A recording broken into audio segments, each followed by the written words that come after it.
Bonsoir. Alors, toujours sur le levier d'armement d'origine. Disons que franchement, je pouvais pas laisser ça dans l'état. Pas après avoir réussi à remettre mon cache-flamme. Non, je plaisante. Puis en plus, j'arrive pas à dormir ces nuits-là, donc c'est pas grave. J'ai résolu mon problème. Voilà. Je suis parti du principe, d'un principe que je voulais mettre en place pour un levier d'armement, le prototype plus long. À savoir que j'ai pris une partie du principe de mes pièces et j'ai parfaitement réussi en fait à résoudre mon problème. Tiens d'ailleurs, j'en profite, j'ai eu un problème avec le ressort PDI 300%, comme vous l'avez vu sur une vidéo précédente, il ne sortait absolument pas du tout à la bonne puissance. Alors si jamais une personne sur France Airsoft possède un ressort PDI 300% et qu'elle ne s'en sert absolument pas, si cette personne-là l'a complètement intact, ni coupé, ni réduit au niveau du diamètre, je suis preneur. Parce que j'aimerais bien refaire un test dans l'état d'origine du ressort en fait. Parce que j'aimerais voir si c'est ma perte de diamètre qui a causé un problème. Parce que j'ai pensé un peu trop tard après, mais ça a dû chauffer le ressort, ça l'a dilaté et je pense qu'il a perdu de sa raideur en fait. Donc il va me falloir un nouveau ressort d'origine. Cette fois j'y toucherai absolument pas. Ce que je ferai, c'est que j'agrandirai légèrement le diamètre interne du piston, ce qui permettra de mettre le ressort directement au bon diamètre. Voilà.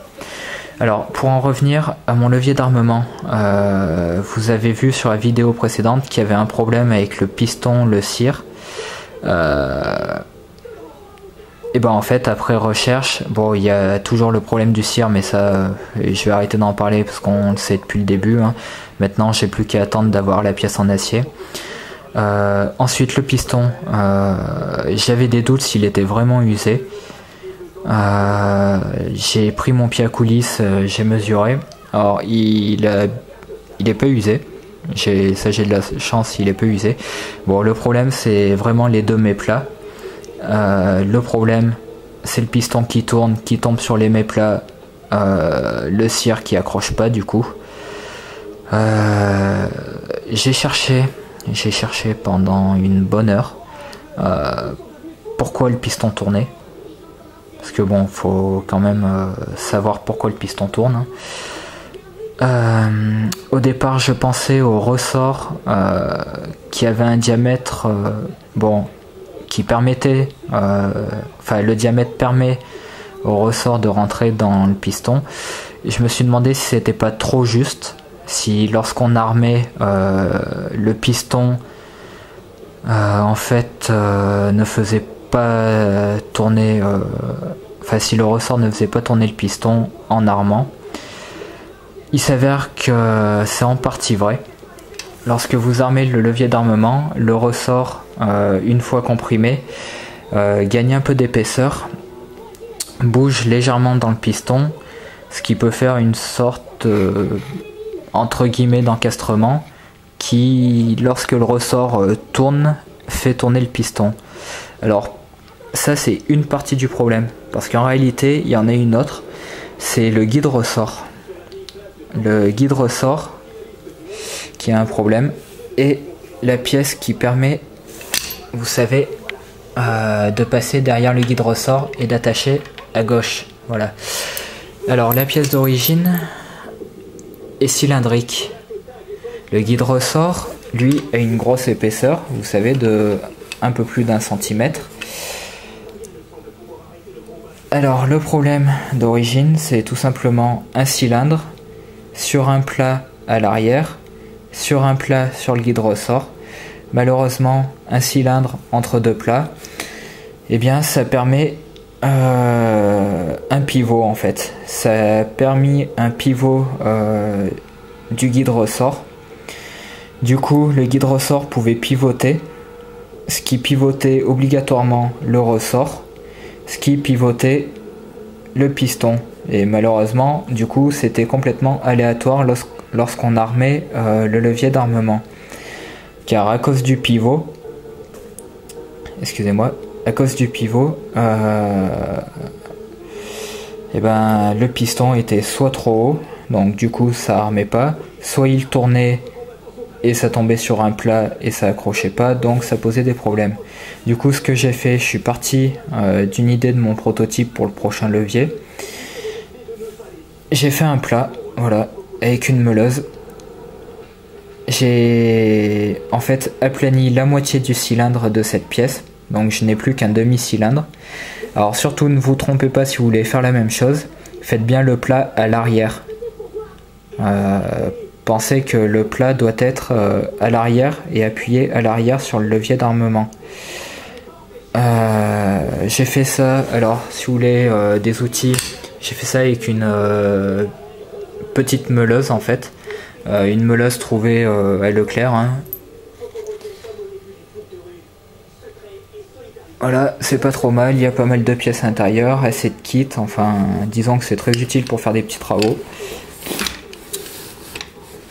Alors, le principe, un plat qui appuie sur un plat à l'arrière. Mon guide ressort, alors je vais enlever, enfin là exactement, il reste plus que 0,5 mm d'épaisseur à l'arrière. J'ai enlevé le reste à coup de meuleuse, de scie à métaux et de lime, pour que ce soit quand même propre. Ensuite, j'ai fait mon entaille en plein milieu comme je vous avais indiqué. Du coup, cette pièce-là rentre. Voilà. Cette pièce-là rentre directement, vous voyez. Voilà. Elle rentre directement dans le guide ressort. Appuyé plat contre plat à l'arrière. Et grâce à cela, ça paraît étrange, mais ça bloque le guide ressort qui peut plus pivoter, il ne peut plus faire de rotation non plus. Du coup, le ressort ne tourne plus. Le piston, lorsque vous armez, comprime le ressort complètement droit, sans rotation. Alors, ça force un peu plus étant donné qu'il n'y a plus de rotation pour le ressort.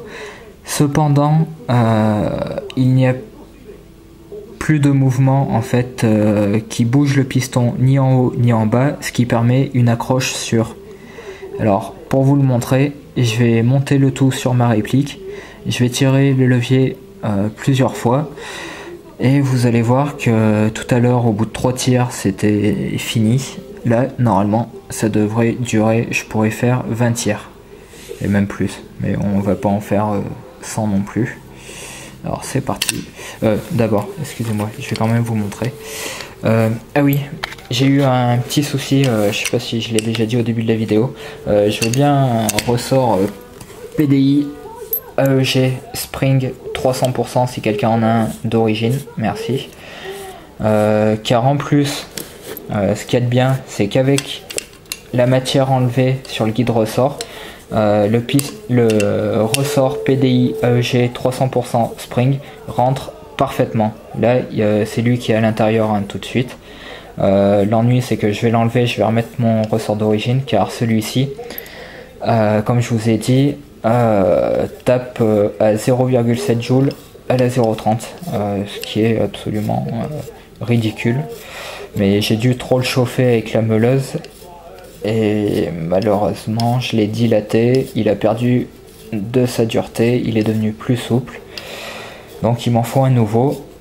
Pour information, si quelqu'un a les données, ou par exemple si le ressort PDI 300% AEG Spring est donné à 450 fps d'origine, complètement neuve, hein, sans l'abîmer, ni le couper, ni le limer, avec mon nouveau levier d'armement, enfin avec mon nouveau guide ressort et ma nouvelle pièce arrière qui se met sur le côté gauche, le ressort tapera à 450 fps. Du coup je suis tout de suite réellement complètement libéré du ressort JB de 450 fps.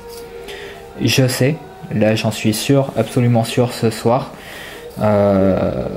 je peux me prendre un ressort PDI AEG 300% pour upgrader mon M200 chez TAC.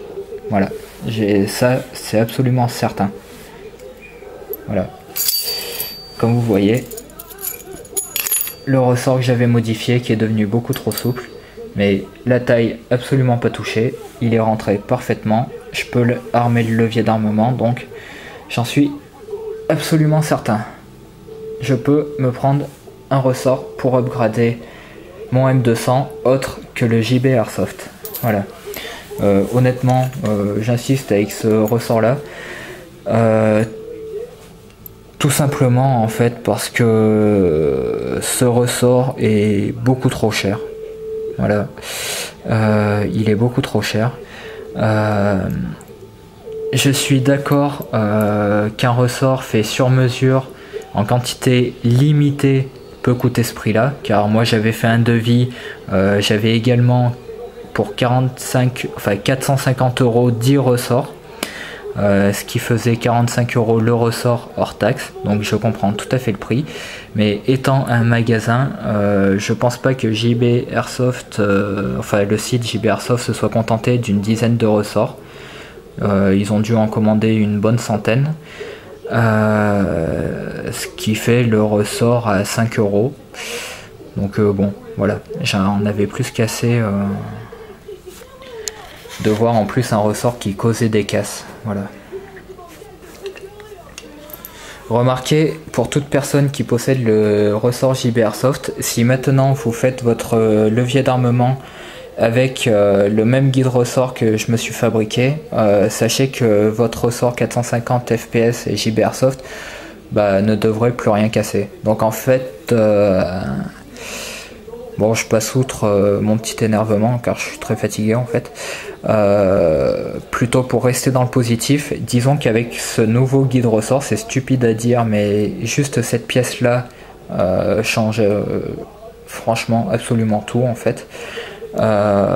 Juste avec ce guide ressort fabriqué de cette façon, vous pouvez utiliser un ressort JB 450 FPS sans causer de casse et un ressort PDI AEG Spring 300% sans causer de casse. Voilà.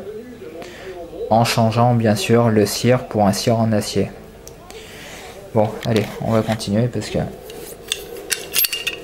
je vais pas vous prendre la tête trop longtemps non plus.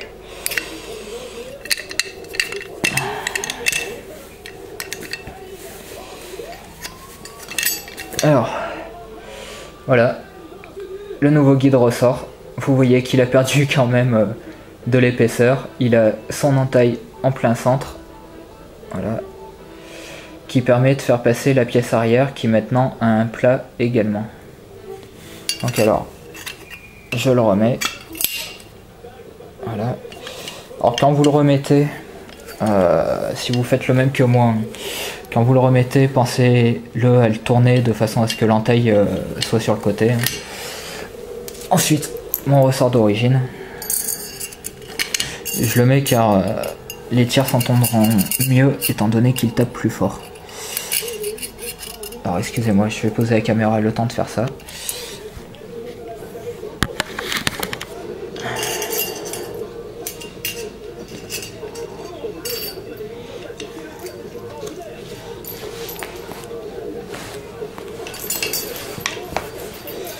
Alors, maintenant le piston. La tête de cylindre.